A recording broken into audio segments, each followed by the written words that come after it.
Hi there and welcome back to Valley por Vida. Now, as promised before the break, we're so excited to have another special guest here in studio with us to continue our conversation about all that's happening with the students at Point Isabel Junior High. So we're pleased to introduce you to ACE Site Coordinator, Ms. Hernandez, for all those details. Hi there, thanks so much for joining us. No, thank you. Thank you for having us. Yes. Oh, we're so happy. So go ahead and officially introduce yourself and then tell us a little bit about this recent project that Adrian was telling us about, but more importantly, what it means to your staff and students. Okay, my name is Irene M. Hernandez. I am the ACE Site Coordinator for Port Isabel Junior High. Mr. Rodriguez has done a wonderful job with our students. They were given choices through the ACE program, which is an after-school centers of education, which is gets the kids academic and enrichment at the same time after school. So Mr. Rodriguez is one of the teachers, one of the staff members that stays with us. Yeah. And he is, of course, our art teacher.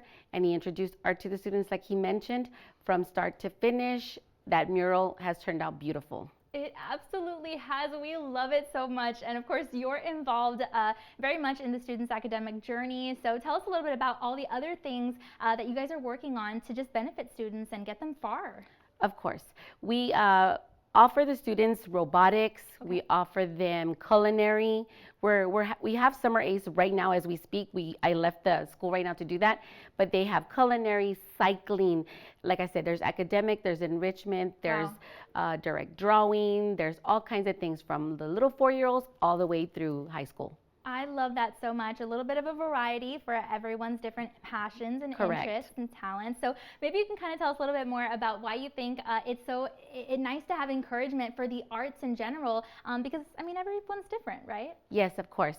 And I know that with art, with Mr. Rodriguez, I know a lot of the students didn't want to really do it at first, but once they started working on it and doing it, like you say, yeah. Interests of all, but art I know is very dear to Mr. Rodriguez, dear to me too, and not everybody does athletics or, you know, cheer or dance. We can offer art for them. They have enjoyed that with him through ACE. Absolutely. And of course, when you're engaging in artistic, expression, that's what it does. Expression. It allows you to express yourself, your feelings, and that's got to be good for kids, right? Yes, of course. Like he said, it's very rewarding when we saw the teachers go by and tell the children what a wonderful job they were doing.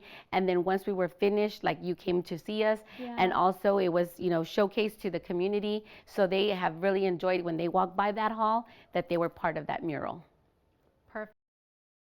And in keeping with the topic of education for our youth, let's go ahead and have a conversation about teens and money. See, the question regards how to talk to your teens about money, savings, and finances. I mean, would it surprise you to learn that only 1/3 of teens say their family regularly talks about investing? This is one of the results of Fidelity's Teens and Money study. And joining us now to discuss the study findings and how parents can start conversations with their teens about money is John Baroff, Vice President of Youth Investing at Fidelity Investments. Content segments during Valley por Vida were paid for by United Healthcare.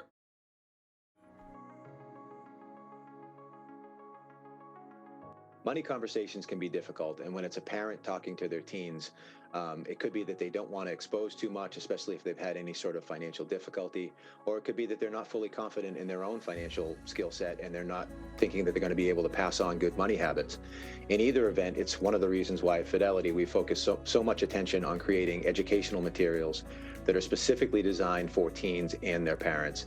And it's also why when we launched the Fidelity Youth Account last year, a saving, spending, and investing account for teens aged 13 to 17, we made sure that parents had the ability to monitor activity in the account.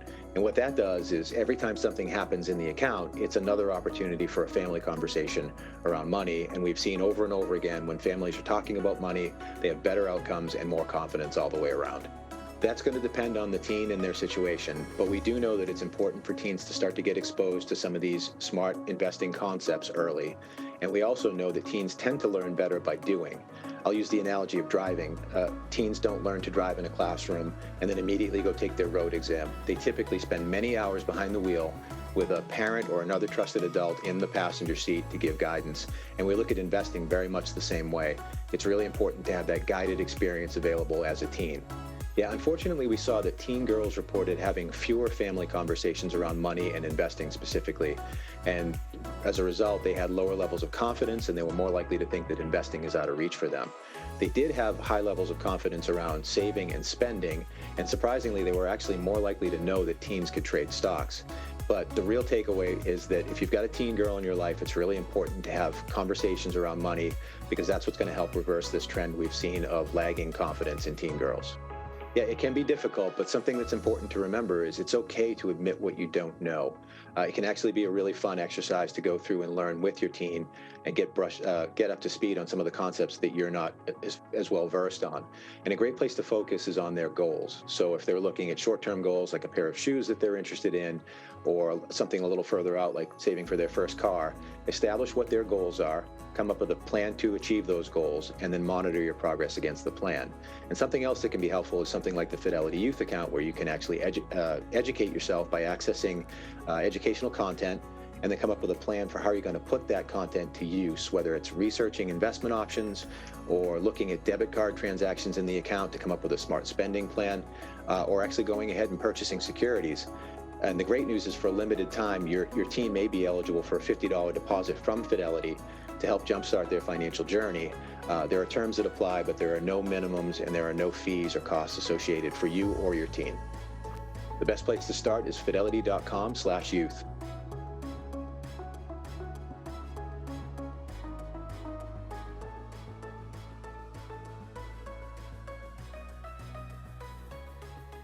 Content segments during Valley Por Vida were paid for by United Healthcare and WellMed.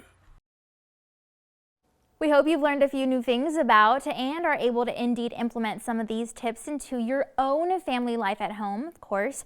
For more information, like they said, you can visit their team and see all they have to say. They welcome you to their website. That's fidelity.com/youth. Of course, there are many things to learn about when it comes to the topic of investing, no matter what age. So let's try and break down just a few more helpful tips that we can all keep in mind.